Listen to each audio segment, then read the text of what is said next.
What's up, everybody? I know this subject and topic is about minorities in sports. First, I want to say shout out to my staff, my student staff, and Joe Loosemore is on here. I see several of them. I'm not going to waste a lot of everybody's time, but my students know relationships is huge to me. Being an African-American in college football and when I worked in the NFL, a big believer of mine is it's not how you start the race, it's how you finish. I started working in sports at the age of 20 years old as an intern with the Indianapolis Colts. I'm born and raised from Indianapolis, Indiana. So working at the Indianapolis Colts was almost like a dream job. I'm now 38, going on 39, married, 2 kids, as Jimmy mentioned, a 2-year-old and a 3-month-old. So life is kind of wild for me. It's really fast paced. That's the life I live. I think fast, I talk fast, I move fast because that's the industry we work in. I start this off. I'm a big quote guy. I love using quotes. I said, it's not how you start the race, it's how you finish. I shouldn't be sitting in this seat. Statistics say I shouldn't be sitting in this seat. Where I'm from say I shouldn't be sitting in this seat. I shouldn't be talking to you guys right now. I look at this phone call and I see all ethnicities on here, starting with Jimmy. He's the only person of his kind on here. I look at the African Americans on here. I'm really one of my closest friends, and I consider him a brother of mine professionally, is Ricky Palmer on here. And when we approach his industry, we're different. And Jimmy mentioned it earlier, and I don't want to beat a dead horse, but we know what's going around nationally and globally in our country. Colin Kaepernick, what he did, and the sacrifices he took. Now, did it go the wrong way? Absolutely. But Colin Kaepernick was making a stand for something he believed in. And I feel like myself, Ricky Palmer, Ethan Stokes, Paul Briggs is on here. I see Tim Jackson on here. We had a group text at one time of us 5, 6 guys, and we talked about it. We would go to CSVA, and there would be 350 people there. But guess what? There's only 5 people there to look like me. So who can I talk to? Who can I relate to? Who can understand my world? Who can I go to that understands my background? I mean, I highly doubt there was anybody at CSVA that's been locked up 5 times before I was 21 years old. I made a lot of mistakes in my life. I've had a gun point to my head. I've been pulled over by the police for silly things. But I got a Super Bowl ring on my hand. How did I do it? That's the questions I ask myself. But I don't want to get religious, but I pray. My family prays for me. There's a lot of people that pray for me to get to me where I am right now. And to be the video director of Penn State University, a Power 5 school, a top 10 ranked team, we're fighting and competing for a national championship every year. I got a lot of people on the west side of Indianapolis that's damn proud of me. Excuse my language, but they're damn proud of me. I ain't no millionaire. I ain't no 100,000-aire. Well, close. But, there's a lot of people that think I'm freaking the next president of the United States because I got a lot of people looking up to me. I got nieces and nephews looking up to me. I got friends of my kids that look up to me because I am the minority. I didn't get here just because I was good at my job.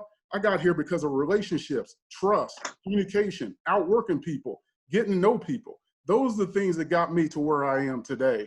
I shared a little bit about my life. I really don't like sharing my life because I'm embarrassed of my past.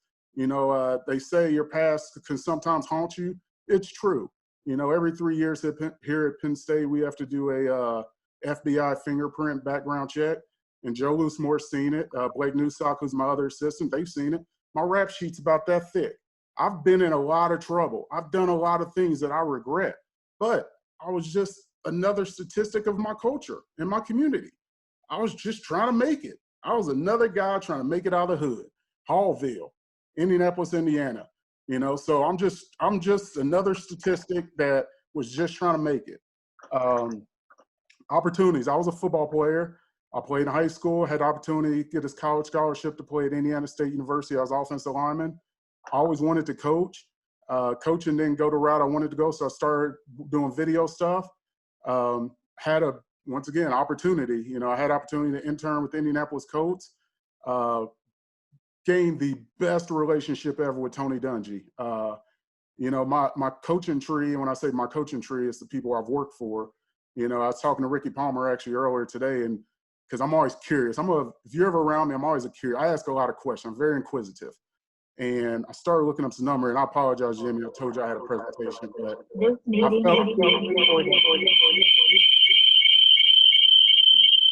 what's going on here.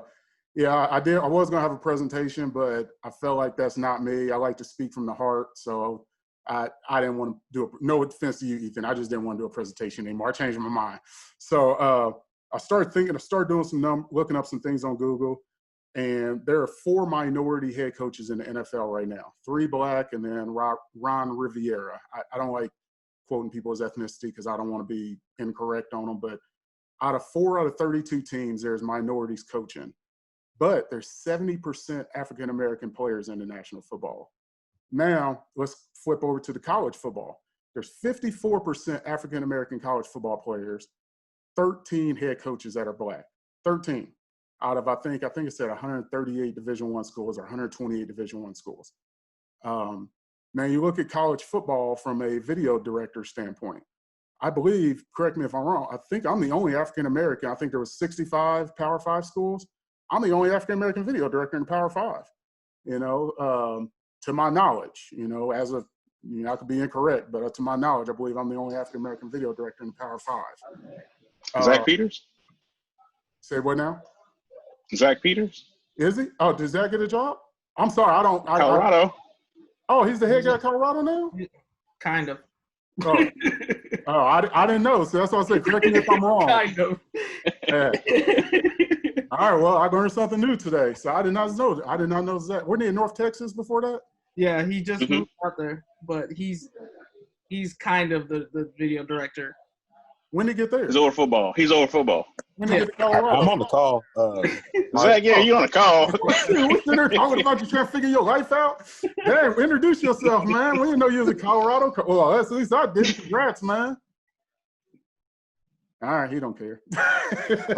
Well, Zach, at least I know for the Conference USA, I'm going to have to update our list then. No, our contact list. God, dog, he done left. He didn't even give me a call. I was like, all right, well, God bless. Right. Well, there's 2 of us, and 2 out of 65, still a terrible statistic. So those are numbers I like to look at. And then I look at the head coaches I've worked for. Now, mind you, I just said 13 college football coaches, minority football coaches in college, and 4 minority coaches in the NFL. I've worked for Tony Dungy, Romeo Cornell, Mike Jones in the NFL Europe League, Jim Caldwell, and now most recently James Franklin. So 5 out of 7 of my head coaches, and I've been working in this industry almost 20 years, I've worked for 5 African-American head coaches. I've been blessed. I had an opportunity to do something that my sons will have. I'm gonna tell this story to my sons someday. I specifically named my kids. Somebody mute their thing. It's kind of overlapping me. Not sure who it is, but I've named my kids after leaders in the African-American world. My firstborn name is Lincoln, after Abraham Lincoln. If anybody know anything about history, what Abraham Lincoln did for slavery. And my second son name is Jackie, after Jackie Robinson. His name is Jackie Ali, after Jackie Robinson, Muhammad Ali. Because I know the industry I work in and the impact I want to make for everyone on this call. I've interviewed several people on this call, and I've interviewed several people on this call because I want to be the guy to help people on this call because someone helped me. Ricky Palmer helped me, and me and Ricky the exact same age. But Ricky helped me get to where I am and is giving me advice.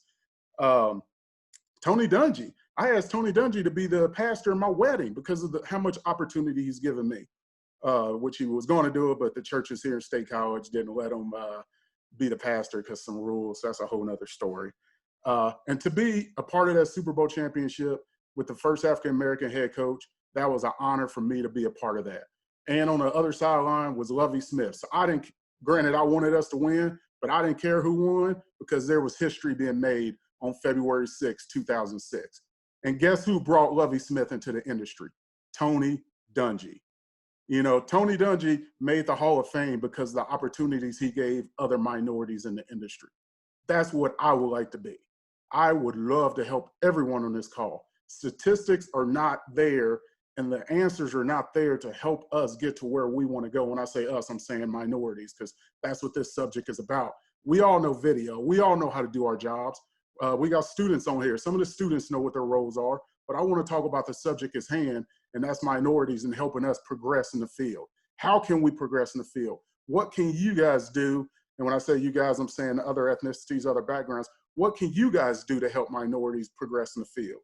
So I'm a big relationship guy. I'm a huge trust guy. I'm a huge communication guy. And I know people say those things just to let air come out of their mouth, but you can ask any of my students on this call. I will take a bullet for any of them, literally. Because guess what? They would do the same for me. That's kind of what I kind of wanted to rattle off.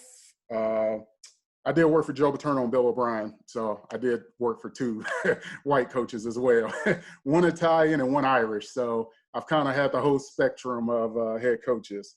Another thing, you know, I've been in this industry a long time, working with several different staffs. One thing, I'm not sure if a couple other guys, you got to be able to adapt to personalities, especially being a minority in this industry. How I was raised and how I was brought up is completely different than how Matt Horan is brought up. That's one of my students here on this Zoom. Things I've been raised on how to raise my children and how to communicate to my children was completely different than how Jake Shell was brought up in Philadelphia. And that's one of my students on this Zoom. So I have to be able to take my culturally differences and relate them to my students. I have an all-white staff. I don't have a single minority on my staff. And we kind of joke because I say my students need to go find more black kids to work in our office. But and they all laugh. I kind of have a joke. I say, hey guys, we need to go find an African-American Jewish female to work in our office someday. I'm tired of looking at all you whites in this office and just me. I need help. I need support. So it's kind of a running joke in the video office because they know I like to look out for everybody. But you have to be able to adapt all personalities. Not everybody's going to relate to you. Not everybody's going to understand you. But you can at least respect their opinion and respect where they're coming from. And that's what I'm huge on. I like to ask questions. I like to know everybody's background. I grew up where dogs weren't allowed in the house. But my wife's family had dogs all over the house. But I can't be mad about it. I got to understand and respect it. I married a white woman. I have biracial children. So it's not like I'm anti-black or excuse me, anti-white or any of that.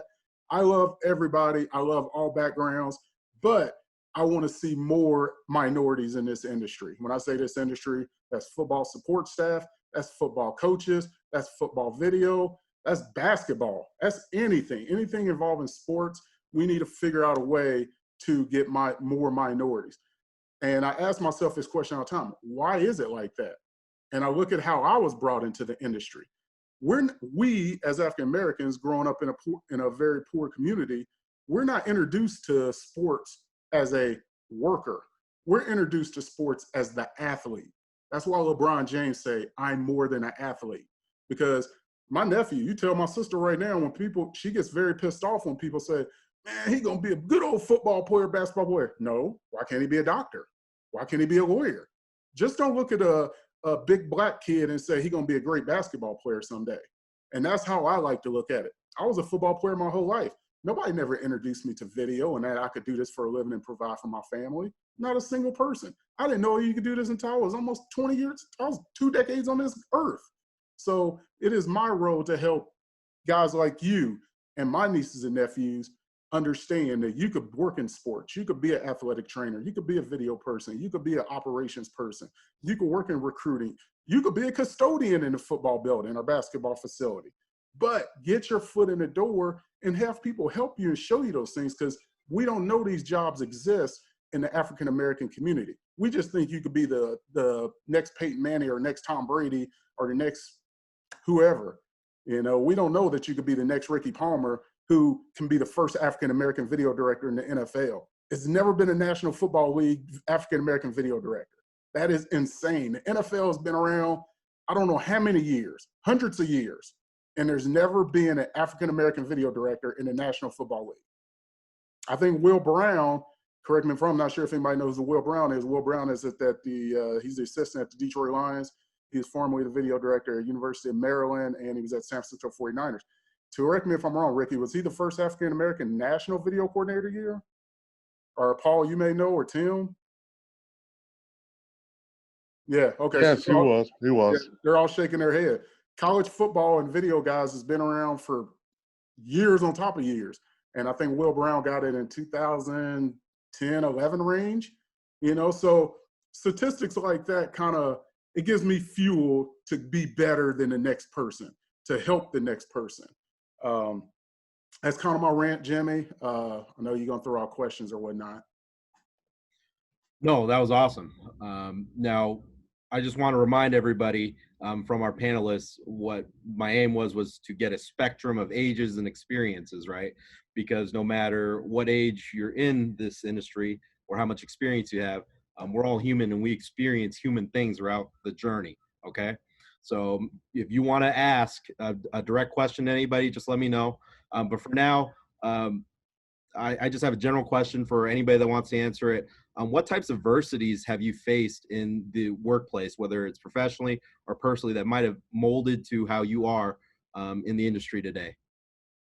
Anybody that wants to think about it and start. So, I would like to go first. Obviously, everybody knows what took place here at Penn State back in 2011-12 range with the whole Jerry Sandusky thing. Obviously, everybody knows that's well-documented information.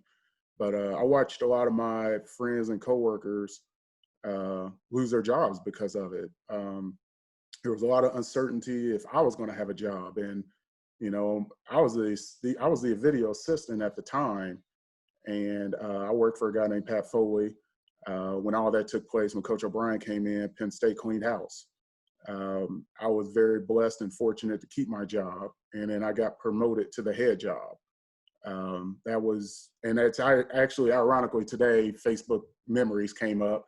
I got promoted to the director job this day 7 years ago. It reminded me, May 29th, Coach O'Brien pulled me in his office and said, "Hey, you're now in charge. You're the head guy." So, okay, thanks. So 7 years ago today, I was promoted to the head job. Ironically, it's funny, but interesting we're having this conversation. But, you know, something is kind of cool is I'm the longest tenured employee at Penn State football right now. If you would have said that to me in 2009 when I moved here, I never unpacked my bags. I was only going to be here for temporary. I was trying to get back in the NFL. I wasn't a college guy. College football is completely different than the National Football League. I'm not going to go down that path, but it's completely different. I finally got comfortable here within the last few years with Coach Franklin. But college football is different, is a little more difficult as the game has changed. But to answer your question about the adversity side, this industry, it's a dog-eat-dog business. There's people out there that want your job and will take your job and do whatever they can to take your job. There's a lot of opinionated people we work for, and that's the coaches. The coaches all have their opinion of who you are without even you opening your mouth, because they may have heard something about you from another video guy that they work for. We're always being compared to others. You know, I'm on my 9th different coaching staff, and they may come from all over the country, but that's one thing I don't understand about this industry is none of us have ever worked together, but everybody has an opinion of each other's work. As one thing I never understood is I've never sat in the office with Ethan Stokes and understood how he works and what he does. But another video guy can say, he sucks at his job. I'm just using you for an example, Ethan, because you spoke before me, but or Jimmy Lee. Like, I don't know how Jimmy Lee works, but people have an opinion of you through they hear about others. So that's why when my coaches come in, I'm gonna show them immediately who I am and what Jevin Stone is and how his department is ran. And that's by the people of Joe Loosemore on this call, my assistant, and Blake Newsock, who runs my production, and all the students. I want to be represented by how the department's ran, not who Jevin Stone is. If we could provide a service for these coaches, that's all they're looking for.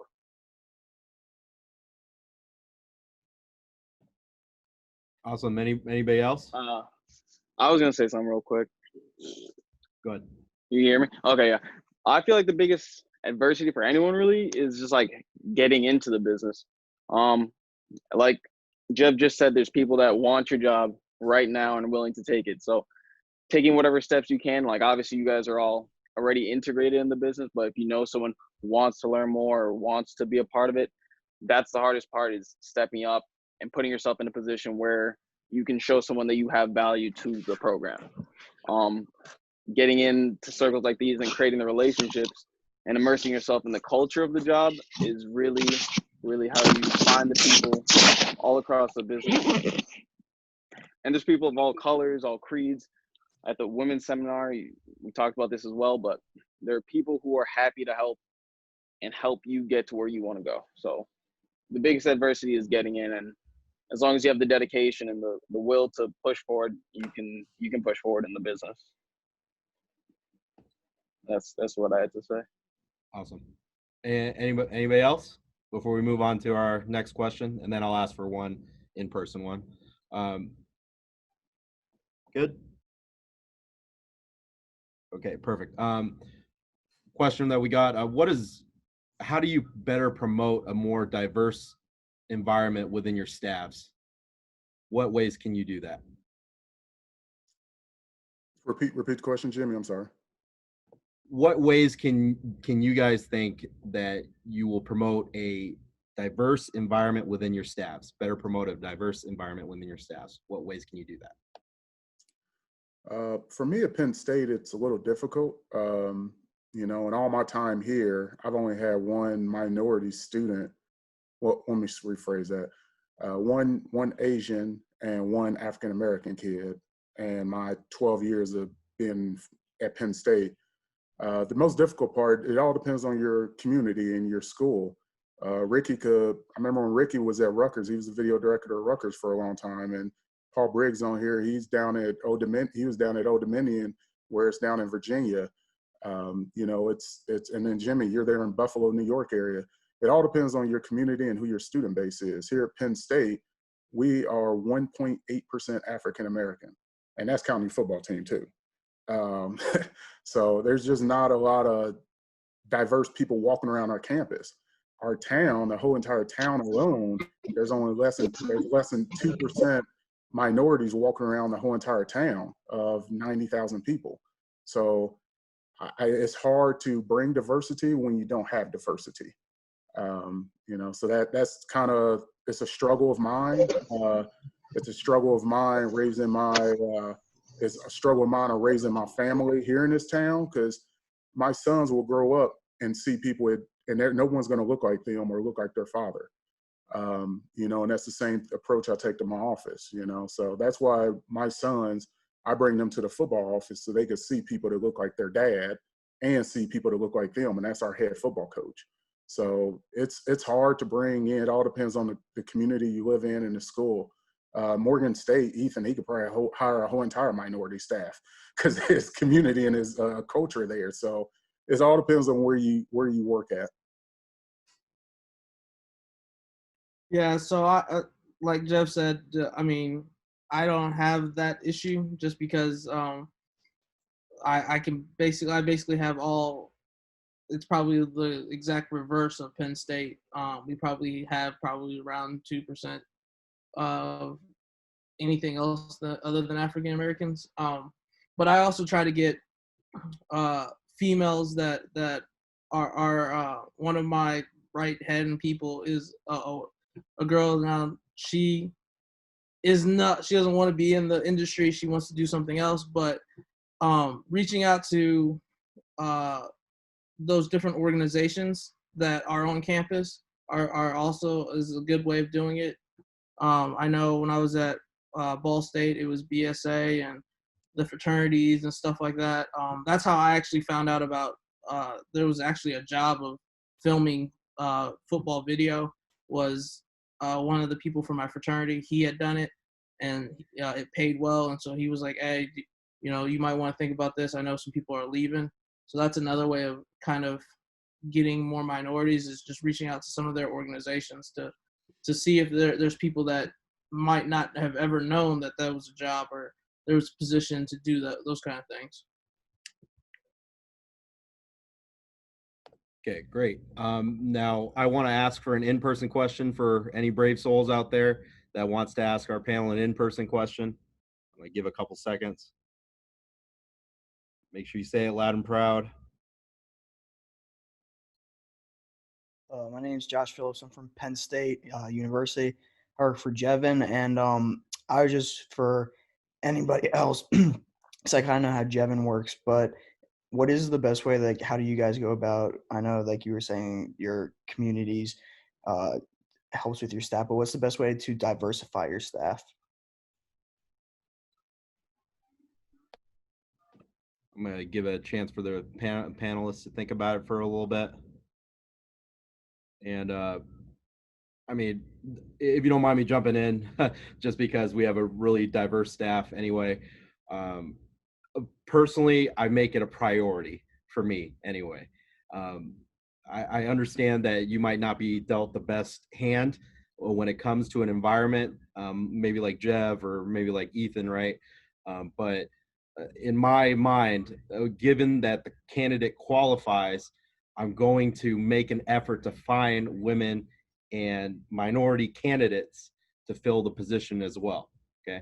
Doesn't mean I disregard anybody that's not those things, right? But I want to make sure that I, as somewhat of a video recruiter, the easiest way to get in this industry, we all know, is through the video department. I don't have to be a super athlete, right? I don't have to be able to lift a ton of weight, you know? I don't have to have a ton of different certifications like in the strength staff. I'm going to be able to sell these people that, you know, it's a tool for your advantage. That's what I use in my, you know, in my tactics of trying to get these people, is that you as the minority can use this to be able to stand out as candidates for a whole career even. And you heard the stats that Jeff said, right? So not saying that it's an indictment on you, because, you know, if you can do the job well, you can do the job well. But hell, it's an advantage to be able to do this. And I'm not going to sit here and say that my ethnicity hasn't not given me the opportunity to be where I am today. And they haven't looked at me a different way, in a positive way. I'd like to add something to the group, if I can. Part of the reason why I have this matrix background is for everything that we said, because we don't fit in the matrix. It was not built for us, you know, by us, for us. I know even when I got my start, it was just the student newspaper. There was an ad for video specialists, and so I went ahead, I applied. And when I sat there, the great Bill Sizzler, who's at UMass, he's the one that hired me. He asked me, he said, "Have you ever shot sports before?" I said, "Well, I shot the three-legged race in the balloon burst at the family reunion." He said, "Fine, you're hired." That's how I got my start here. Since then, fast forward 19, 20 years into the business, my staff, the thing about Old Dominion is about 32, 33% African American. So I've been able to attract, matter of fact, one of the things I always make it known to my staff, how many of us there are minorities and women who don't blow a whistle. Because in the case of us, there's only 6 on the whole campus. And 2 of them is me and my assistant, Boise Hayes, who may be on this call. Because I'm so close to HBCUs geographically, with Norfolk State and Hampton, I've had minority. I've actually, let's see, I would say over the years, at least half, if not 2/3 of my staff have come from either Hampton or from Norfolk State, that's gotten into the business, man and woman. My girls are probably the best that I've had. Oh my God, some of them wanted to be in the business, some of them wanted to do other things, but they just, I mean, their ability just to be able, because the way I look at it is, I don't care where you come from, but what you have, what did you do with what you have? Because sometimes it could be just the thing is like, okay, we was a Division II school and all we had was one camera. We had the tripod, the bell bond tripod that's at Walmart, and we made it work. Okay, and if I know if you can maximize that, if I give you all this, then I know it's going to be that much more greater. So I don't look at it like, oh, well, I went to Colorado, I went to Penn State. I mean, now, I know you went to Penn State, I know you jail, so I know you know your stuff. I know that. You come from Jailstone, you better know your stuff. But that being said, then the bar is higher for you. But I just look at where did you come from and what did you do with what you have? Because some people, this is all they're gonna have is a cell phone. Look, we had one team, baby, oh Lord, they came and I won't say the name of the school, but they had no tripods. They was going to shoot a football game with us. I said, no, if you're going to shoot here at Old Dominion, you will have a tripod. I have my students go back, get our extra tripods for them to shoot, because it's one of those things, it's relationship business. And it's just like each one teach one.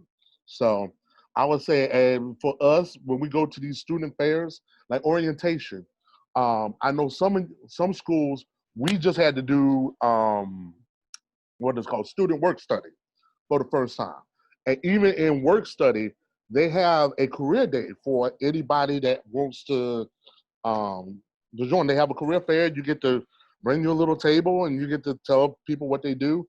And that's probably the most diversified staff. We have one girl who was of Asian descent, one that was a Bangladesh, one that one that's Eritrean. I can't pronounce it. And then I had two that was white, and so it was a great setting for this year. Open minds, open heart. I understand we're not born to do this. You can't get a degree in doing. Hey, I want to be a video coordinator. Most people don't go to school saying that. So it's just a thing of trial and error and just getting in wherever you see an opportunity, and they would have the willingness to learn. I have the willingness to teach. So That's awesome, Paul. I appreciate it. And like everybody else in here, you're more than welcome to share your experiences just like Paul did. Okay. Maybe I should have stressed that more in the beginning. But there's a really interesting question here for everybody. We'll start off with our panelists though. When looking for a job, what are some good signs and warning signs that a place may not be a good fit for you or not be a diversity promoter? What was the last part of it? You said good place and Yeah, what?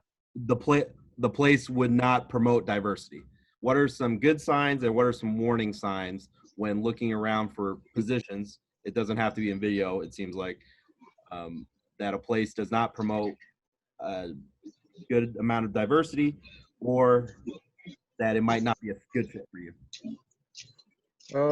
That's a difficult question. You know, I never thought of a answer. It's a really good question. The biggest thing for me, whenever you gotta have your circle of trust, and it goes back to like I had said earlier in my introduction to the business. You know, you gotta find.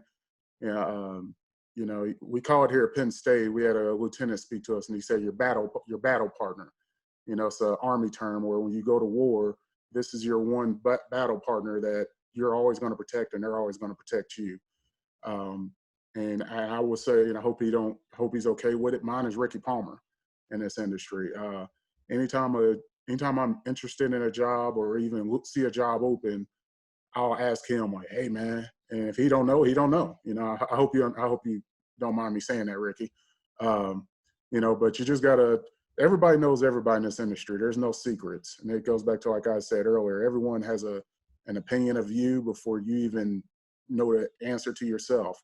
So you just start asking questions like, if I just use for example, if a job opened at Arizona State University, you know, just go on the website, go on Google, look up their staff, check it out.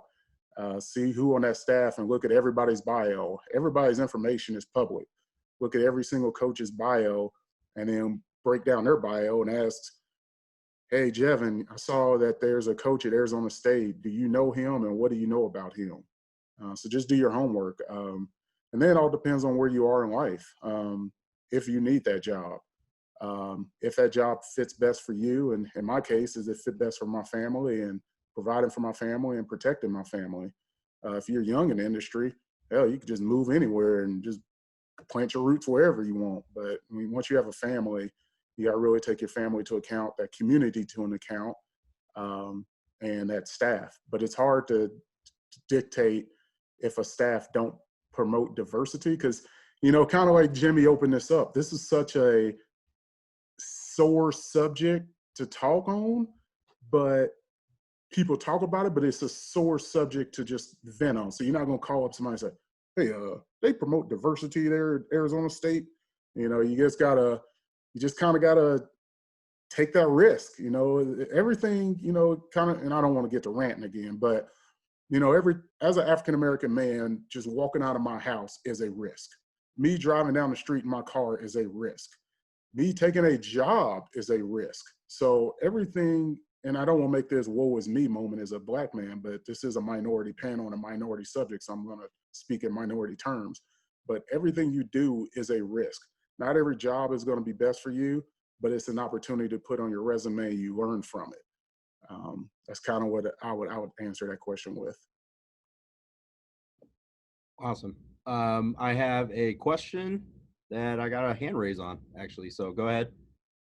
I'm Rashawn Laura from Robert Morris. My question was for the panel guys. I wanted to know if, like, basically what's going on. I guess when you're around the people at your school, do you actively talk about what's going on?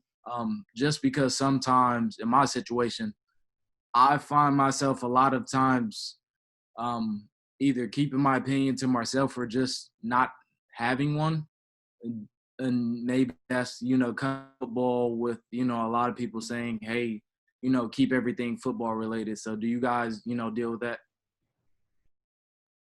Well, I'll speak on that real quick. I'm kind of in a different situation. I'm lucky because of it's mostly a African American roster. So those things come up, and those things are a lot more prevalent on our campus just because of where we are. So we have to speak on those things. We have to kind of educate our guys on that. And so in our staff meetings, we have to have those conversations. Even just today in our staff meeting, we had the same conversation about what's going on in Minnesota because we have to address that with our players, and we have to address those things that are going on in the country, because otherwise we're not making them better as people. And we want to make our guys better as people, especially in an African American school or HBCU. We've got to step up and make those guys better. So I'm lucky in the fact that I can speak on those things. I think you also have to fill out your staff. If your staff is one that they never talk about anything, I've been a part of staffs that all they talk about is football or family. They don't politics, none of that stuff gets involved. Then I'd leave it alone. I've been a part of staffs that they talk about voting, making sure guys are voting, and making sure and they talk about politics. Then that opens the door to having that conversation, or at least stepping your toe in there and saying, okay, let's see what the conversation would be like, and then going from there. But I would definitely say you have to kind of fill out your staff. You guys mind if I jump here? Absolutely. Go ahead. All right. So listen, you have to think about everything you're talking about, right? So you're going to be judged no matter what. So you have to think about, do I want to bring this up? Do I not want to bring this up? You got to think about how established you are, how big is your resume, what kind of position you have in the organization. I've been in a situation where when I was at the Bengals, Barack was running, Barack was about to win, and it was a constant battle every day with me and a guy above me, just every day.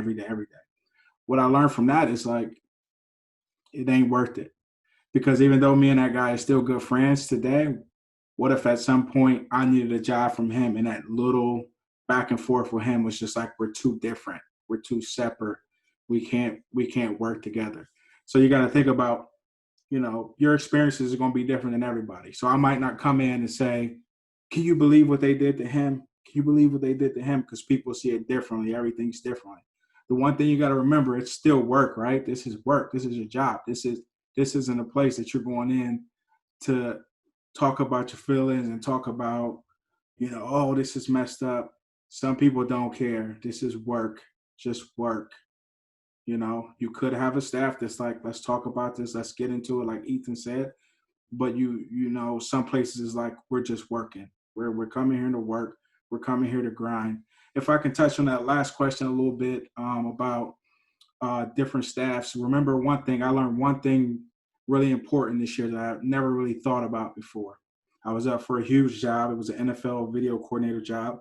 My close friends knows which team it was. They failed my interview.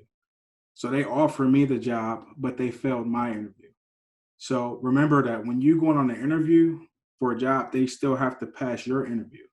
Do you feel comfortable there? Would you like it there? Do they respect you there? is this a good fit for you? So just like they're interviewing you, you interview them. Because if they would have offered me the job over the phone, I would have said it's mine. I'll take it right now. But when I went there, I was like, they didn't pass my interview. I can't stay on here too much longer, but I just wanted to touch on one thing real quick. Just quickly, we're talking about minorities. It is a beautiful thing that we're trying to make things better. I scrolled over to my ladies so I can see the ladies.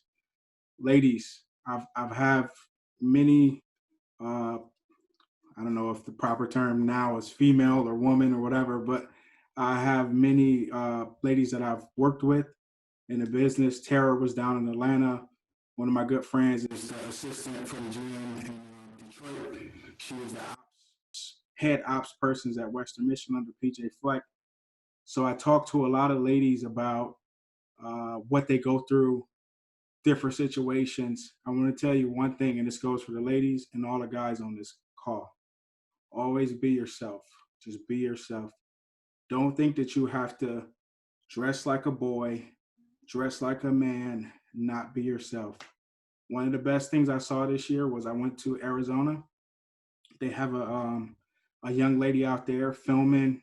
She had her nails done. She had her hair done.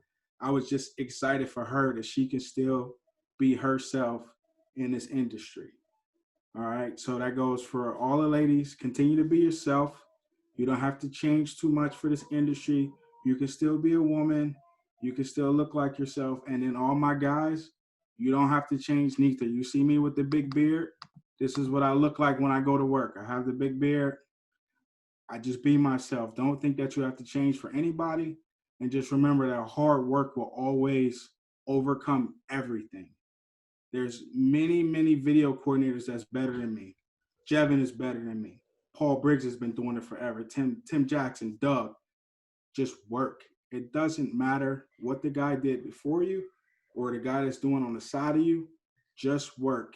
Just know that every coach that you come in contact with can always be your recommendation. There is no coach that I've ever worked with that won't recommend me.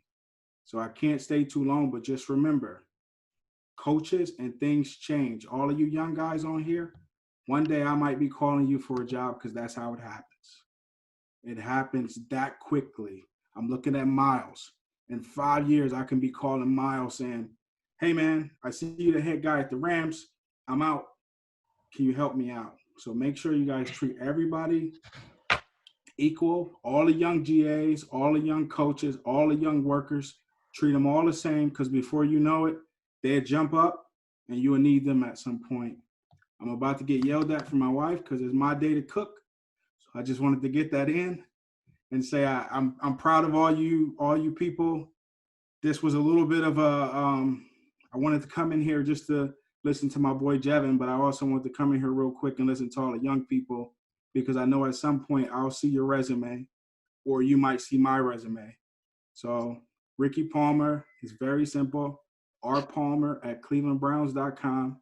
Email me if you have any questions. I appreciate you guys. And Tim, you're looking good.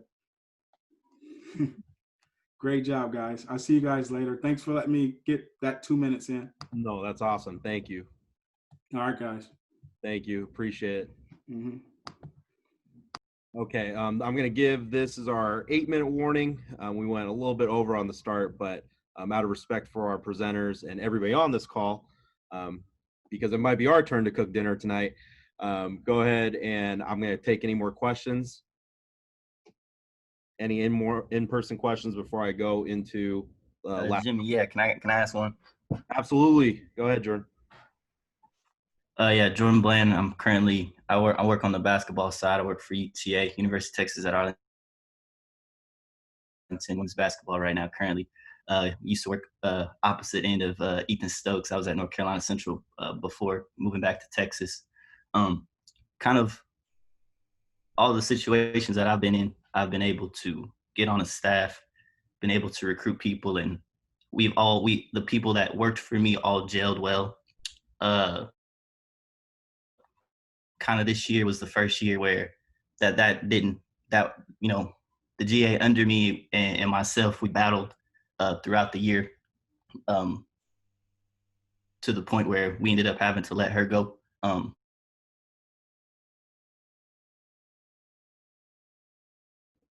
Do we lose him? Are we gonna get him back?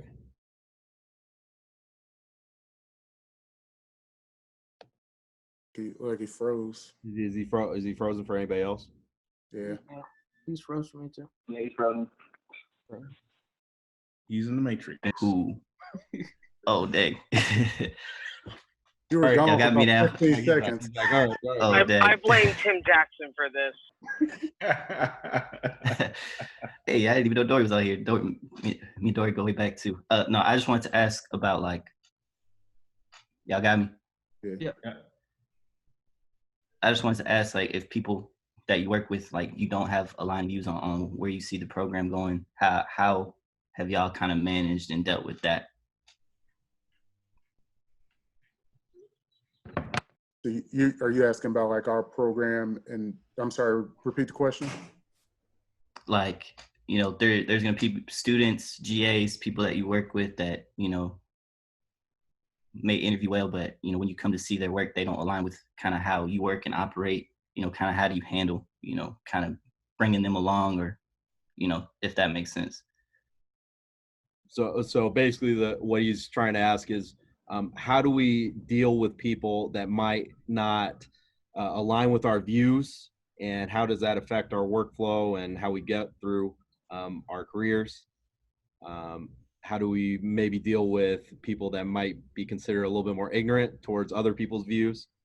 How do we deal with those difficult people?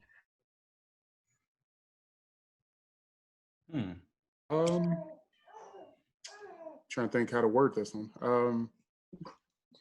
You know, Ricky kind of quoted it best by saying, be yourself. And, you know, that's a tough question, man. It's a tough one. I know for me being in charge, if I sense you love doing this job, I can work with you. Even if you have your limitations, I can work with you. You know, I think a lot of things can be taught, but and I got to tell all young people this, that before you get in this industry or as you progress, you better make sure you love this job.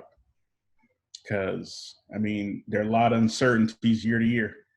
And, you know, I always say you can't laugh at the next person because we're all a coaching change away from changing shirts.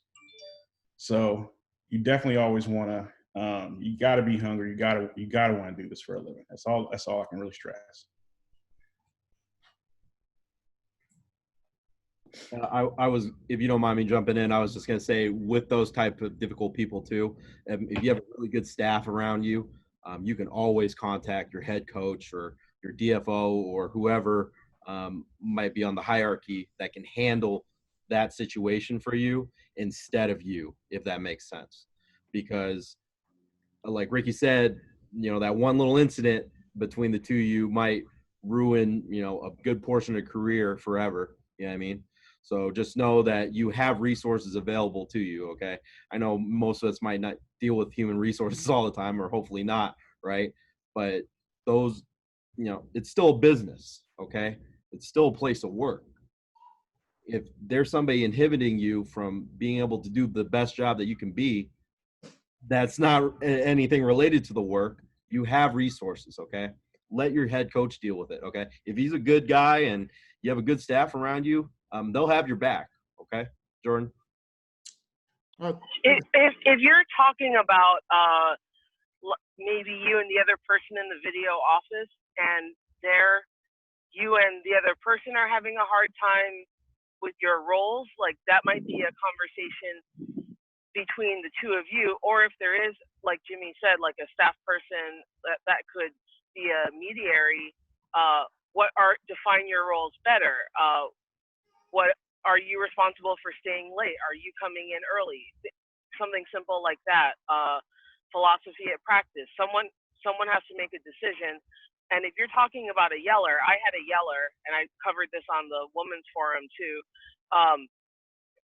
It got real bad one day, and I had to go to my head coach and say, look, I can deal with getting MF'd. I can deal with bad language. I can deal with a lot of whether it's right or wrong, typical office stuff and business related behavior, but this coach has gone too far, and either I'm leaving or he's leaving. You better do something about him or I'm leaving. And I left the office that day and like had to go find somewhere to chill out.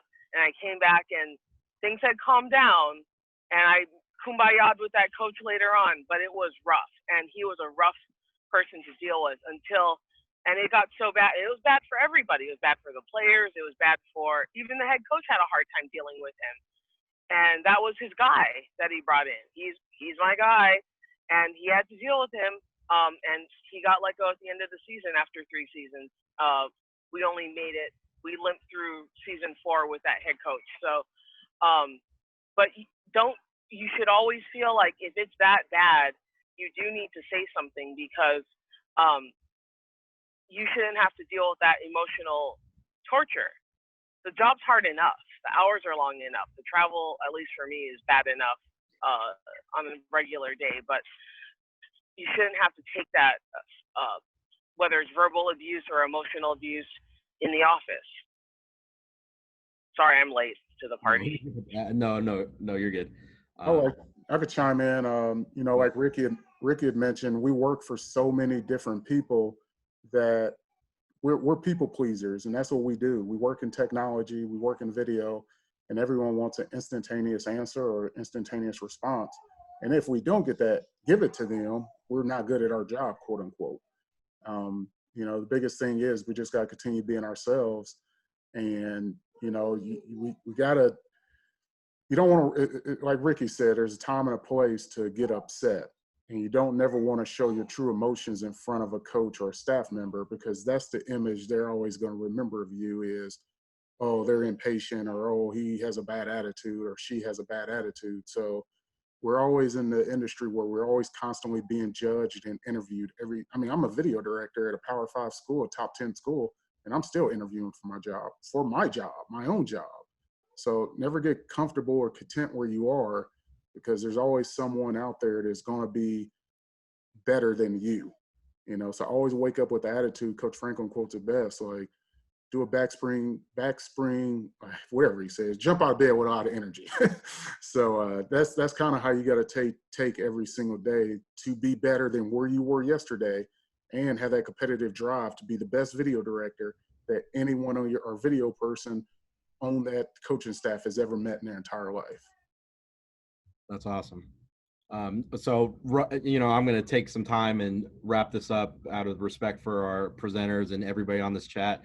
This is the point where we all just, whatever you're comfortable with, you put down any contact info in the chat. I'm sure there's more conversations that are going to stem from this. And look, this conversation wasn't meant to solve all of our problems in an hour and a half. That's not what it was meant for, but hopefully we were able to spark the discussion and keep this fire going as long as we have our careers, right? As long as we're able-bodied. Now, just to kind of wrap this up, I wish that people in real life and the portrayal of all of us in real life was a little bit different. You might have noticed in recent events, you might have noticed in the media that they always have a very particular way of masking or coloring the subject, right? Well, an unarmed black man, right, was killed, right? Well, no, I shouldn't see it that way. That was an unarmed man or American. We're all human. We're all the same. You know what I mean? We all have an opportunity to be able to affect this world positively, right? And that was somebody's baby, at the end of the day. So as we go forward throughout our careers, as long as we don't let color completely mask how we operate throughout life, right? And that's the beautiful thing about sports is no matter what race, creed, color, religious standing, right? Sports is going to find a way to be able to really show the true colors of everybody, right? And I want to really, give a gigantic shout out to all of our presenters and everybody that participated in this talk today, because it takes a lot of courage to be able to do this. This was not a very comfortable conversation to even have. we wanted it to have this conversation on a more national stage at a potential convention and whatnot, but maybe people weren't ready right away, right? But I appreciate that all you took some time out of your days to be able to talk about something really difficult, and the work's not done, okay, y'all? Continue to have the conversations, continue to promote people in this industry of color, women, right? Because I mean, the world's gonna get all is a little bit more boring, right? If everybody's the same. So thank you all. We're gonna stay. I'll personally stay a little bit if anybody wants to debrief on anything. But right now I'm gonna let everybody go. And if you have dinner to cook, don't get in trouble. But thank you all. I appreciate the time. Dory, I want to thank all you guys for coming in. It was nice talking to you all. Even more than that, it was nice hearing what you guys had to say, because a lot of you have way more experience just in life as well as in football and sports. But thank you all for your insights. Thank you. And everybody's free to go. There's gonna be a little bit more discussion and whatnot if I want to take some questions, or if there's anything we can clarify on as we go. But effectively now this general session's over. So thank you everyone.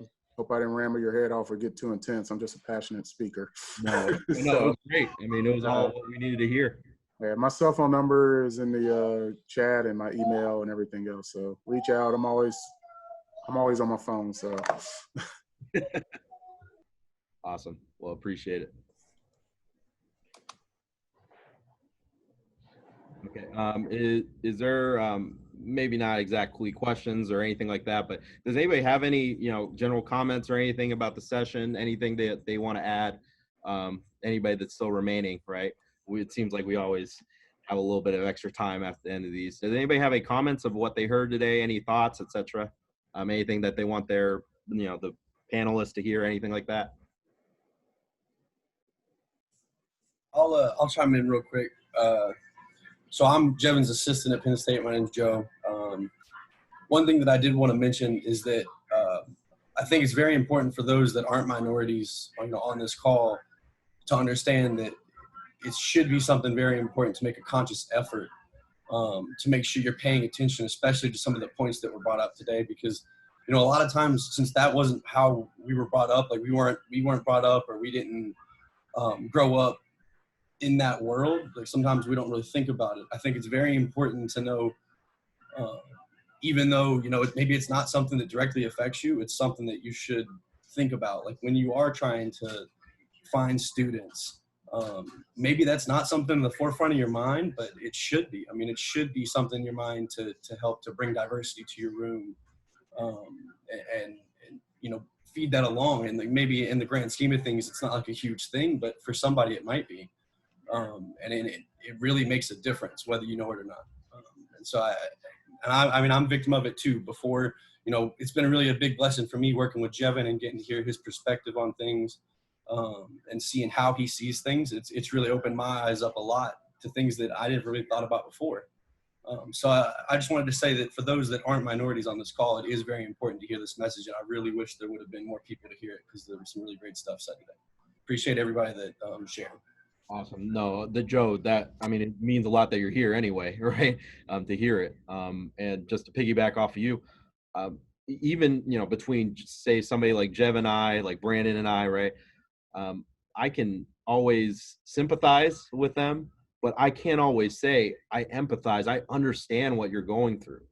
I don't have the right to say that just because, you're painted as a minority, right? It's always an individual case basis, right? Because when I leave the video office, I know that my life is going to be dramatically different than your life and what Jeff goes through, because Jeff, like, video director, built his own house, like American dream, right? I know that once he leaves and potentially, drives home, that he might, he's higher inclined to get into bad situations just because of the nature of his color, you know what I mean? And that's messed up. And that's something I have to accept too. And a lot of people just don't think about it. So I appreciate your comment. I guess a question I wanted to ask some of the younger people or the students, right? You've heard some of the stuff that everybody's gone through and whatnot, but were you kind of aware that things like this were going on in the workplace, or these thoughts or anything like that? Was there anything surprising that you might have heard if you're younger on this call? I would love to hear from you. Hey, Christopher Lance Buffalo. I think one of the surprising things was like how underrepresented we are. Like when Jeff had brought up the statistics of like how many minorities are in the NFL and how many are actually in college sports. Being in Buffalo, like our video staff, we have a lot of minorities. So I just wasn't aware that there was so many schools that like how like underrepresented, and like I didn't really think about like how every single school is really about their culture and diversity, and like UB is a diverse school. So I just found it shocking to see that number be so low. I thought it was a lot higher than what it actually was. So that was definitely like eye-opening, and I'm just appreciative to be on this call and see all these other minorities and really everyone, and like see this diverse group of people working for that same goal, working within the sport of football or any sport in general. But I just thought it was shocking to see that. Can I chime off a Christian statement? Absolutely. Oh, that's awesome. So I didn't get too detailed in my intro, but you know, I was kind of like you, Christian, when I got in this industry, because the culture and community I grew up in, I was around majority African Americans. And when I went to college, I was still around African Americans. But then when I got in the professional world, I originally wanted to be a coach. So I was kind of like doing a paper pusher for Coach Dungy. And then Coach Dungy was like, hey, you should go work in the video department, because there's not a lot of people that look like you in the video world. Mind you, this was 2003. So when he had made that statement, it always resonated in my mind to start, you know, opening my eyes, be aware of my surroundings, and knowing who's like, what kind of people are around me, who's around me, where do they come from? Like, where's Jimmy Lee from? What's his background? You know, what is Brandon Hutchinson's world or Justina's world? And I just was always concentrating on, man, I just want to get a job. But when Coach Dungy said that, and a guy I looked up to, I mean, he was the head coach of the Indianapolis Colts and was one of the most recognizable faces in the country. When he said that as a black man to a black man, that was him giving me one of these, you know, and I took advantage of it. So it's interesting you say that, because I was the exact same way until someone told me that information. Yeah. No, that's awesome, Christian. I appreciate it. What else do people have to say, comment, anything like that? What else do we got? I'm really interested in hearing from the young people as well. Any feedback? I have a question if anyone still wants to answer any questions. Oh, absolutely. Hi, I'm Justina. My question is, what skills, qualities, personality traits have you seen that would instantly set someone apart while interviewing for this sports business? For me, it's a fit. Everything's a fit. I'm very fortunate to, one of my greatest strengths is reading people and figuring people out before they even open their mouth. It's just, I'm a Joe, you could, you know how I am. Like, go ahead, Joe. Oh yeah, definitely. Jevin can read some people, man. It's kind of scary sometimes, really. Like he'll be like, "Oh man, I don't know about this guy," and sure enough, or he'll be like, "Oh man, he seems like a great dude." We haven't even said 2 words to him. It really is crazy, but yeah, he definitely got that. Yeah, so it's all about a good fit. If you're in the interview process and you become a finalist, you've already passed the first test. That means your resume spoke for yourself. If you're one of the 4 or 5 finalists for a job for an interview, it's now you just being yourself, as Ricky Palmer said, and hope and cross your fingers that you being yourself is a good fit for that organization. Because I don't want to get too long-winded. I've worked for James Franklin and Bill O'Brien. They are 2 totally different people. But I work for both of them, but I fit more with James Franklin because our personalities are similar. He's a very outgoing, personable. If you're ever around him, you just feel like he's family to you immediately. But Coach O'Brien, you speak when you're spoken to. So if I'm going to be myself, I wouldn't have never, I would probably not get a job from Bill O'Brien. So it's very hard to be yourself and get a job and still be a good fit. So it's all about being a good fit. Like when Joe Loosemore interviewed and got the job, he's a good fit for our staff, and that's the coaches and the video department and our team. You know, like, is Joe the type of person that outside work, is he tweeting stuff out, his political views or his whatever views on Twitter and putting the program at stake? Or is Joe out, is he a heavy drinker or whatever? I'm just throwing out examples. Those are things in your personal life. Are they a good fit for that organization? And we have to do our homework. But if you're a finalist, we already done our homework. So you just want to get to that finalist stage of getting that in-person interview or flown in for an interview or phone interview. And once you get that, it's all on you from there. I hope that makes sense. I know it's kind of long-winded. Thank you. Yes. At least for me, from my personal experience with it, for me, it was just scheduling. Like, if I can get you in the building and we can do an interview, you're probably going to be hired on the spot because I can teach you a whole lot of things, just the basics of how we go about practices and games and just uploading film. I need you for the simple stuff. If I can get you in the building, I can train you to do what you need to do. I would say it's about culture. If you understand the culture of the football office, if you understand the role of the video coordinator, if you understand whatever the hours are that's required of you, if you're a student, taking up that time in the middle of your day, whether it's the morning or the afternoon, it's understanding that, it's really understanding the culture. And I honestly didn't understand the culture of football when I first started, because I didn't know jack about anything, which direction anyone was supposed to go. Ball goes up, people run and fall down. Like, that's all I knew. But I knew I had to point the camera at the field. But I knew how to use a camera. But I learned all of that stuff. But I enjoyed the process of learning everything. And that's what kept me engaged. Is the person you're hiring engaged and willing to make that next, learn that next step, or learn the new information to get, to advance themselves or to whatever. But yeah, it's the communication within the office, which is important, and personality. Again, you may be very whatever, but if you have the personality, whether it's just banter, don't feel like you have to be, whether it's yourself, like, be yourself all the time. And it's not, who you are isn't wrong, but are you the right fit? And going back to I'm coming back, but how do you fit into the culture that you are, the job you're going for? How do you fit in? Is that, and like Devin said earlier, or Ricky said, no, I'm not mixing everybody up. Just can't remember who said what. Paul fell down. But yes, you have to interview the place also. Is that place right for you? There's a lot of problems that you don't think about, like, ooh, I'm wearing this school logo. Well, what is it like working there? What is the culture like? Who do you have to deal with in procurement?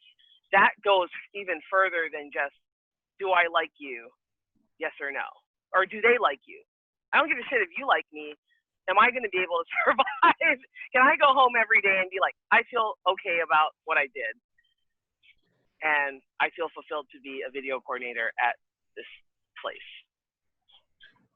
Hey, you have to ask yourself that. Question for the video directors: how do you weigh hunger versus experience when you're looking for an assistant? Hunger over experience all the time. You can teach guys and get guys experience. And I mean, that guy that wants to learn and will be in the office all day, every day, trying to learn something new or trying to get something done, and will continue doing it. And you can teach them your way. I go hunger over experience. I'm a little opposite because of where I am in my life right now. I need experience because me see, how can I word this? I need experience because I could train you, but the situations I'm gonna put you in, you gotta be able to handle yourself in a tough environment. I mean, you could be hungry all you want, and you could sleep in the office and work 15, 19 hours and move 900 miles per hour, but if you ain't getting nothing done, it don't mean nothing. So I need experience. I need organizational skills. I need leadership skills. I need somebody that can edit practice. I need somebody that can edit a game. I need somebody that could put a highlight video together. I need somebody that can go in the head coach's office and fix his Cowboy remote without coming to get me. You know, so you could be hungry all you want, but if you can't get the job done, man, it just ain't gonna work out. I think a lot of it has to be depending on, like, it's a little bit of both of y'all, where you're at in your career and where you're at in the culture, where you're, the school you're in.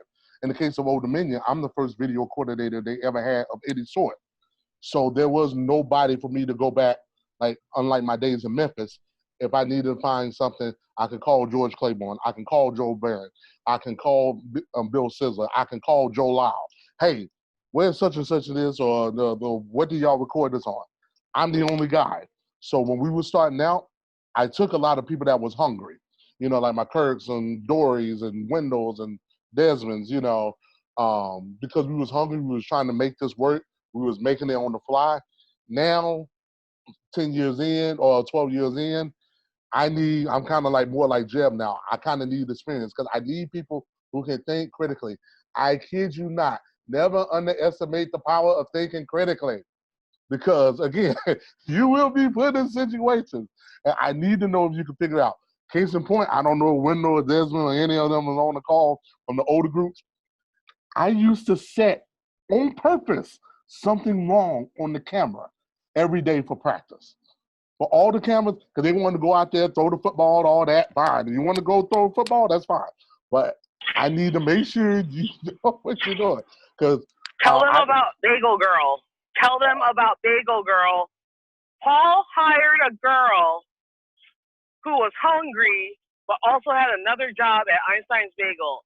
And she was so hungry that she didn't follow any directions, broke my camera, and I had a basket of bagels and donuts on my door.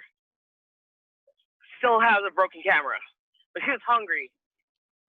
Well, she violated the, and any of those that know me or follow me, I have, used to be the 10 Commandments of video. We have now gotten up to 17 because of reasons like this.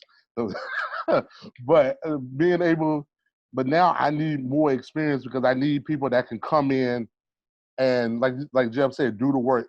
I need to be able to duplicate myself. I need to know, can you just handle the basic stuff? Again, I can understand. I know nobody knows everything, and we all didn't get to where we was overnight. You know, Rome wasn't built in a day. So, but that being said, it should be, the thing that I notice is the kids that I'm getting now are more technologically sound. Like, they can do more things, but I wouldn't say they're more smarter, for lack of better term. It's like the mechanical skills that seem to be lacking because everybody used to using a mouse. You know, oh, mouse this, mouse that. But if I give you old school keyboard commands, what is that? What's the keyboard? You know, and so, and Dory, I'm still sorry about the bagel girl. Matter of fact, I mean, she didn't last long. She ended up with me, and then she ended up being ceremoniously let go due to the state procedures of the Commonwealth. You know, she's no longer rendered a member of the Commonwealth. So, but I would say just to everybody out there, oh, if you want a copy of the commandments, I will leave my email address in the chat. So I'm not going to run through them. I know we've been on this call since the reason why I had to step off, I had security walk in here because baseball keep leaving the gate open. They're trying to figure out where's baseball, why am I the only one in the building? It's called work. So it's what we do. Now, I could backfire on my statement and say that you can't really dictate hunger in an interview process, but me as being a leader, I'm going to teach you be hungry because I'm still hungry. So you could have both. You could have hunger and experience. Just, you know, if you worked under Jimmy or Paul or Ethan, you're going to have the experience. I'm not saying you got to be a 15-year vet in the industry, but you got to have some type of experience. And I'm still going to have that hunger, and I'm going to spill it down to you, because at the end of the day, my students are a reflection of me. My staff is a reflection of me. If I'm not hungry, how do I expect them to be hungry? If I don't have the experience, how can I even give them the experience? So it's kind of a little both, but like, you know, I'm like Paul said and Dory said, I'm at a point in my career now, I really need experience before hunger. But you can still have both, as I do. TJ, if you don't mind me interject, because I'm going through it right now, I want you to know that, like, if I look at my personal resume right now and I look at where I've been, it's only been 1 year, and now this is the longest I've been somewhere. I see a lot of people now, you know, myself included, that might have experience at a bunch of different places, but they don't have experience with being a master wherever they are, if that makes sense. Because after 1 year, I mean, you're barely understanding like how the place works.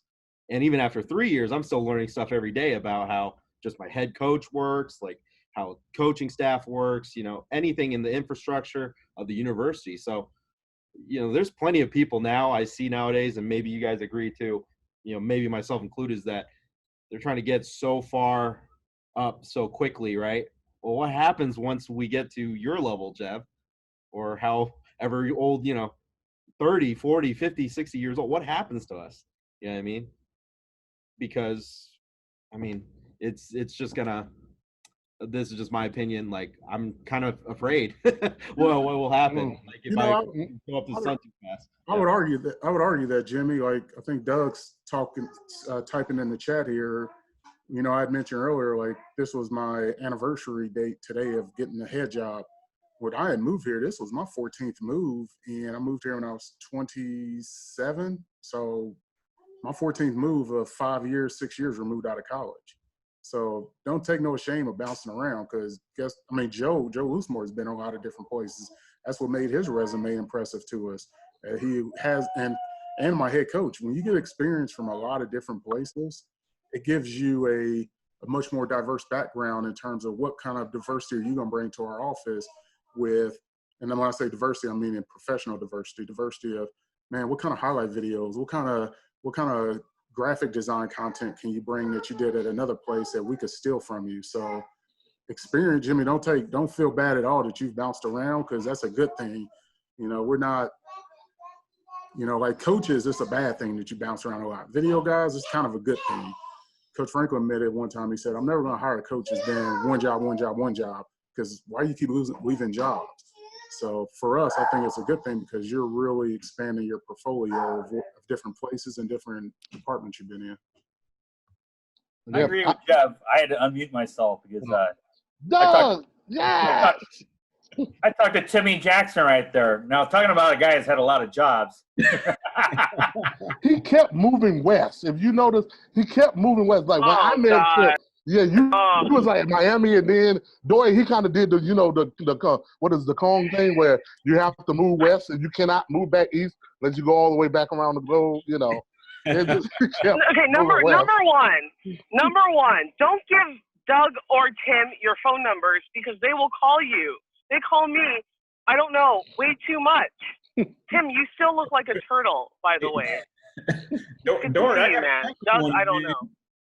Even how much who's talked the longest on this thing? Second, so as I said in the women's thing yesterday, and I have to go, actually I have a house meeting soon, but as I said in the women's thing,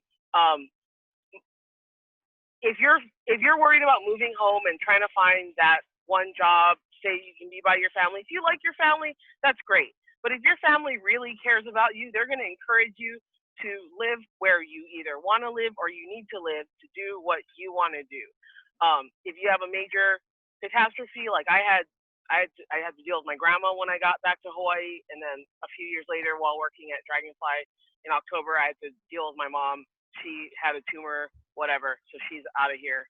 But she had to do it in the middle of the season, which was a big fucking deal.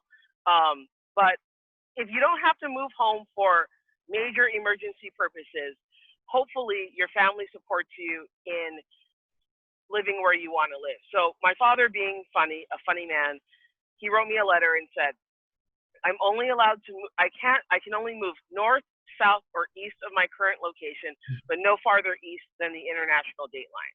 I only had one pass to come home and see grandma. So I had to use that pass to move home when I got the Hawaii job. But that was his way of encouraging me to stay on the mainland or to live where I wanted to live and to do what I wanted to do. My dad's a CPA. You know, I have no family business of being a video coordinator. It just worked out that that's what I wanted to do. And my parents were more interested in letting me pursue my passion, my unlucrative passion, than whether it's be an accountant or be a doctor or the whole, whatever other professional stereotypes that I may carry or people in general have to deal with. So anyway, God, oh my God, Paul, Tim, and Doug are all in the little square together, and Ethan. But going back to what Jev says, all right, going away from your dad being a CPA, I agree with Jev that the more jobs you have early in your career is better because you can show you can adapt. People I tell that to Tim all the time, because we talk all the time, but it shows you that people like you. You can be successful in many different situations. When you get to like Jev's, when you get to or Ricky, when you're in an NFL job, or Jev, when you're in a destination job, that's different. But they wouldn't get there if they just sat at one job for 10 years and then all of a sudden they applied because, coach will say, oh, you can only succeed in one area. I joke. Well, you can be at a school for a while, but if you have high turnover, like I went through 2 staffs in 4 years when I was at Hawaii, or when I was at Stanford, I had to meet a whole new staff when I got to Old Dominion. And then when I was at Hawaii, I had a new coordinator every season. So that brought in, whether it's new assistants or a whole new install or whatever. If you have high staff turnover and you can deal with that as well, that's a major hurdle that'll, and going back to what we said the other day with who do you know in the business? How can those relationships that you make, whether you're an assistant for 5 years or 1 year, how can you make an impression on those people? That's what I'm trying. But the thing is, when you get hired another job, like Jev, it shows you can move to a new area. They accept you. If you're there, new coaches come in all the time. That's a different set of circumstances. Like, some like Tim, I know that he's jumped from job to job, but it gets to the point where he can get rehired and people enjoy working with him, and he can find his next job. And Jev wouldn't have gotten to his job there if he didn't have those 8 jobs in 10. What was that? 8 jobs in 10 years, Jev? Yeah. I worked for 6 different teams before I even got to Penn State. Yeah, my high school coach was best friends with Pete Carroll. And Pete told me when I was just out of college that he had 11 jobs in 10 years, but it was always progressively up. Like he didn't go to Arkansas and then coach high school and then coach Jason. He was always, going on. So it's at some level you got to keep upgrading if you can. Like don't go Division I and then be high school. Not to say there's anything wrong with high school or JC, but you kind of got to always. If you're working, you're working. If you have to go down a level, there's nothing wrong with that if you're working. Not everybody can always go up.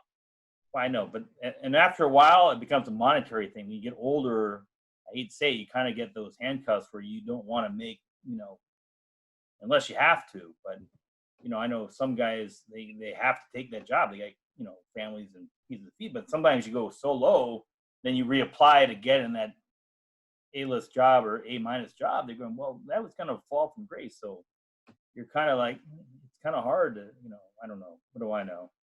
Doug, it seems like 10 years ago it was frowned upon to go from job to job. Now it almost seems like the norm. I can remember going back to CSVA back in 2010, 8 or 9, and oh my gosh, he's had 3 jobs. Stay away from him, But now, like we said, the coaches have got to vouch for you. The administrators got to vouch to you. People get jobs through administrators, but usually a coach. And that's the biggest thing. But the biggest thing is you got to show you can adapt. But the other problem is too money. We had a coach that got fired. Then he, I told you the story many times. Then he goes on and he's making $100,000. Then he goes out another place, makes $250,000. Then that coach leaves and he makes a guaranteed what was it, $700,000 3-year contract with $500,000 signing bonus. I mean, as a video guy, you're never going to make that kind of money. You know what I'm saying? So then it becomes like, do you want to make a $50,000 a year job if you move? Because maybe if Jeff Stone retires, I can, and you start getting like that. You start thinking about, what does this mean to me monetarily? If you're a coach, you get fired, you just go to the next job. Doesn't matter, high school, JC, $50,000 working at San Jose State. It doesn't matter. You just take it because you know you can get that big payday a year later. But that's not going to happen as support staff, So one of the things, Jimmy, and I just wanted to piggyback on something I think you was alluding to, I'm going through right now, is even though I don't deal with football directly day to day, this is the first football coach that I'm dealing with that I am older than.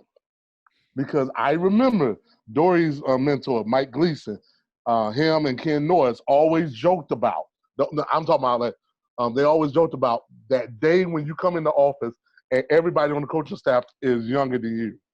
And so how sometimes you're talking about an adaptive change, that is definitely an adaptive change, because it's like whether it's the music taste that they want to play in the office or whether it's, just aesthetic style, what kind of shirts, even just like the hobbies that they want to do in an office, it just makes you look like the old guy in the club real quick.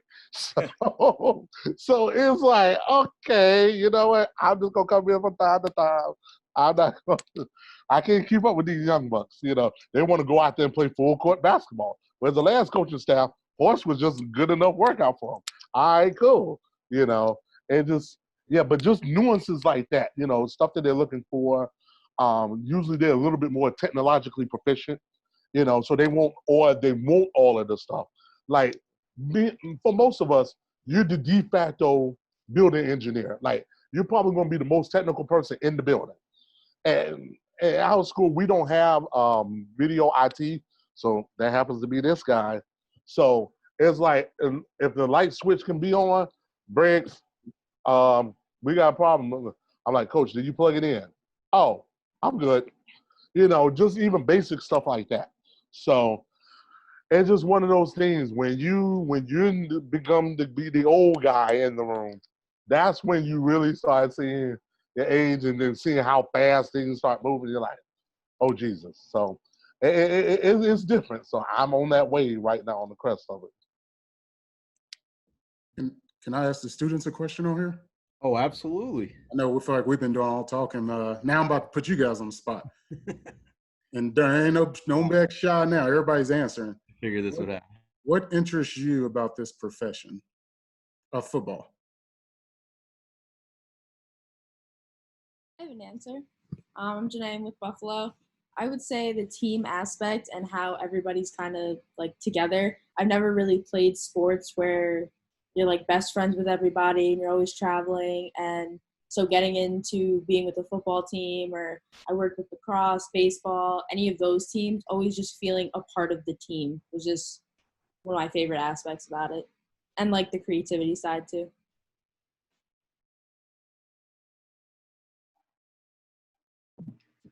I'm kind of the opposite. I've played sports pretty much all of my life, but I never did football. I was more of swimming and baseball.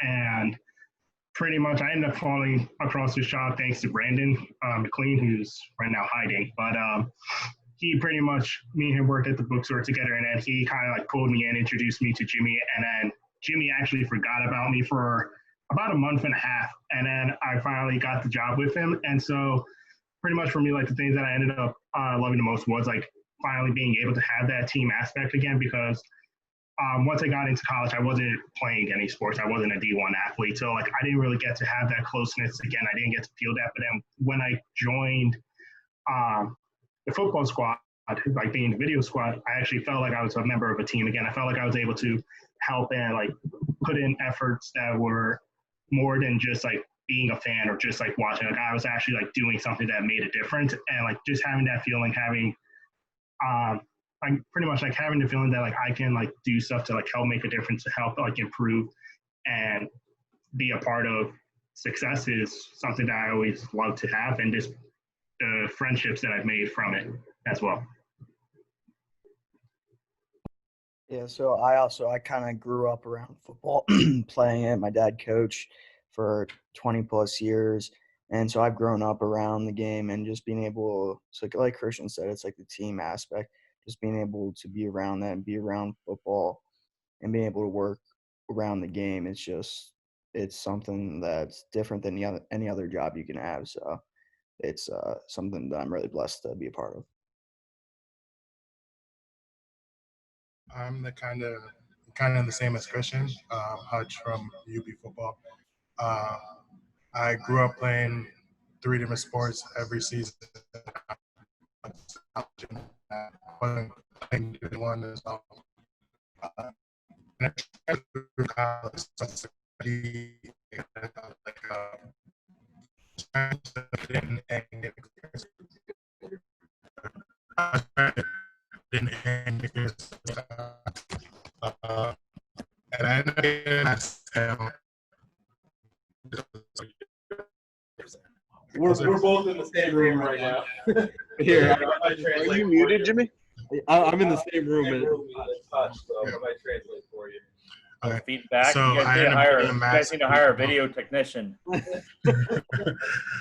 I ended up getting a mass email as a digital media studies major, and it just offered being part of the video team as a student videographer, and I mentioned traveling with the team as well as like getting the gear and all that.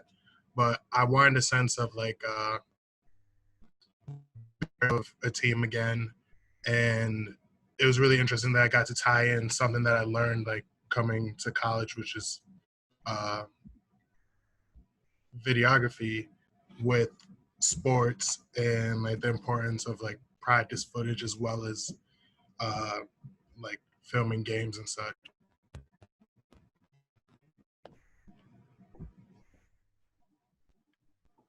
Mike, there got nothing to say?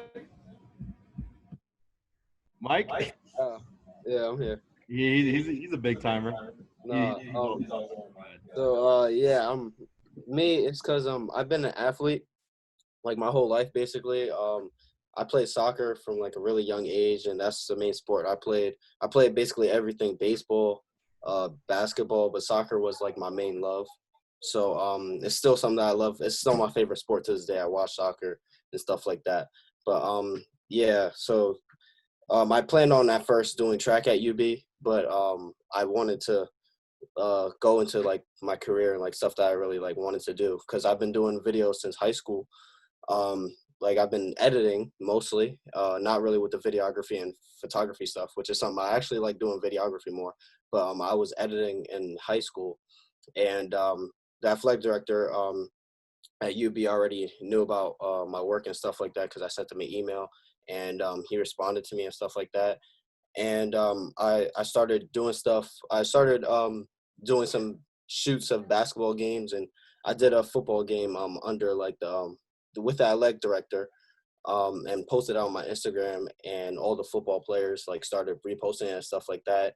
And Jimmy thankfully saw that, and he knew about my work and stuff like that. So he contacted me and wanted to bring me on board, and it's great to actually have something like actually under my belt to do, because I've been doing a lot of freelance stuff for other people. I started like with my high school doing like freelance stuff, but this is like my first like actual like real like position. So it's gonna be great to like start here for the next like few years. It got cut off short this year, but I was just glad that Jimmy was able to contact me. And I think the biggest thing is like making sure you market yourself out there, because Howie's not in here, but Howie, he's one of like the videographers here at UB, and he was there for a long time. And I convinced him to actually like make like a page where he posted his videos and stuff like that. And then I started promoting it, because I post my videos on Instagram, and a lot of people like that follow me are interested in sports stuff. So I told them to follow his page. So I'm glad that like I'm able to bring some stuff to the table to help the people that I work with here, and then also they can help me, like, because this is like my first time doing everything, so they could just help me with experience and all that other stuff. And it's just great to work with other people and learn from them. We appreciate. Mike doesn't actually like speaking so much, so I kind of force him every once in a while. But he is extremely skilled, and he's only a sophomore, which hurts my soul a little bit. But I mean, you can't steal him for 2 more years, Joe and Jev. So That was really good, man. Thank you. Yeah, I guess I'm the same way. I grew up playing soccer and baseball and basketball and stuff ever since like probably second or third grade when like the youth program started. So like I was never really one to, I guess, go to school, go home, do my homework, and like that was it. Like I always had to be like involved in something like after school. And I didn't really want to like lose that in college, and like I wanted to get involved, whether it be in clubs or as I ended up in athletics. But like that whole team aspect was one of the things that I wanted to continue like after high school, like being part of a team.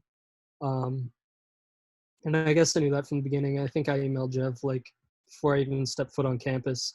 But I'm really glad I did it. I mean, all the experiences I've had through this have been just something I never would have expected going into it, and I didn't really think that I could end up doing this, but I'm really thankful that I did. I'm really thankful that Jevin brought me in. And yeah.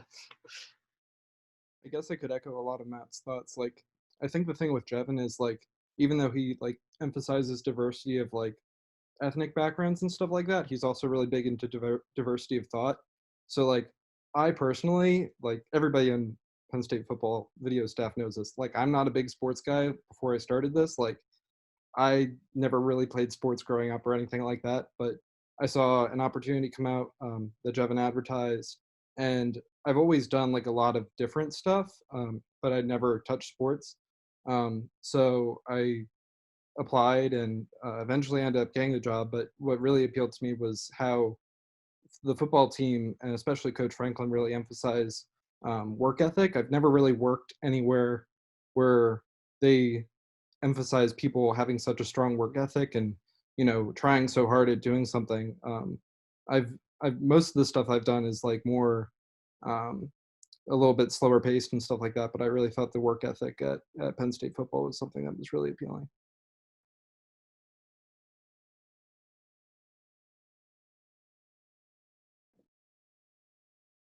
Jev, you all right? Yeah, You got some proud you got some proud dad vibes for your kids. Oh no, I'm at to literally jump off here. It's been a long day. It's interesting. Dan brought up a good point, and I never thought of it like that.